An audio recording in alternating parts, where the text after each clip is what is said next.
Welcome back to the Royal Society of Medicine podcast. I am Emma Wright and I will be your host for today.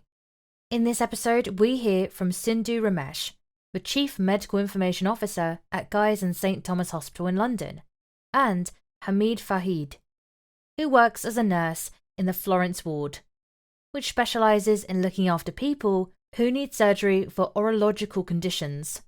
Both will share their experience with Datagym, a learning program around technology in healthcare that teaches clinicians and technologists how to innovate and solve problems using data through collaboration. Welcome, Sindhu and Hamid. Good to have you here today. Thanks for having us. So Datagym has become pretty popular over the last 2 years. Many hospitals have adopted the initiative, and you've been one of the earliest participants to go through their program. Sindhu, can you tell me more about yourself and why this program for your hospital? Yeah, sure. Life at the hospital is exciting. We get to impact the lives of many at their most vulnerable time. When the pandemic hit, our work came to a standstill. So we had to focus all our efforts in making sure that the hospital could just stay afloat. Unfortunately, that led to many things being backlogged, especially elective surgeries. But the silver lining is that there was now a new appreciation for all things digital, and many of my staff wanted to lead initiatives, but they didn't have the skills to do that. So I decided to look for courses to build these capabilities. But either the courses were too superficial, too technical, or just not practical. So a colleague of mine had gone through Datagym and recommended it to me. Their concept was spot on the money. It teaches clinicians and technologists about the not-so-obvious data skills needed for innovation in healthcare.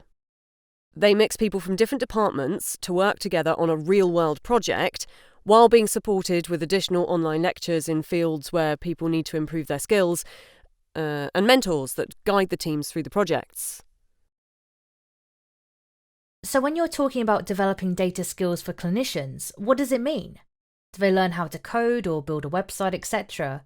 What do they actually learn? No. No, the goal is not to transform clinicians into data scientists or vice versa. Datagym brings clinicians, technologists and support staff to a level that enables them to collaborate seamlessly, where they understand the possibilities of data in healthcare. It feels they are more creating the mental muscles for innovation.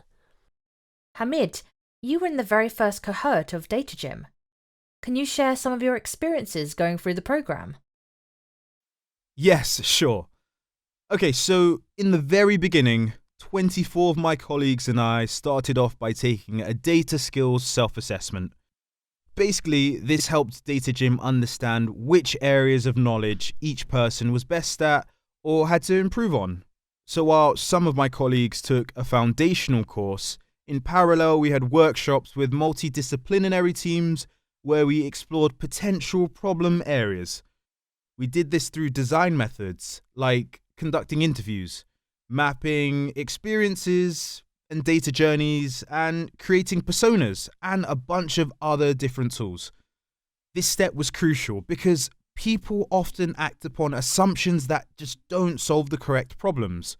My team wanted to figure out how we might prioritize these high-risk patients based on their previous medical records to speed up making decisions that would otherwise just take way too long.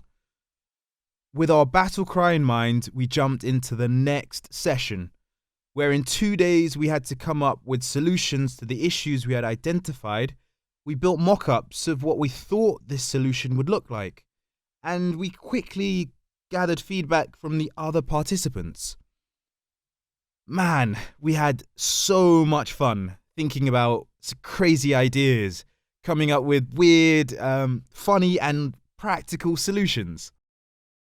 So was this when you started working on your AI-enabled rapid prioritization and routing? Well, we came up with the seeds of it, but as we learned, this process is never quite straightforward. We've always been joking that clinicians don't deal well with ambiguity. They need some framework, otherwise they're going to get totally lost.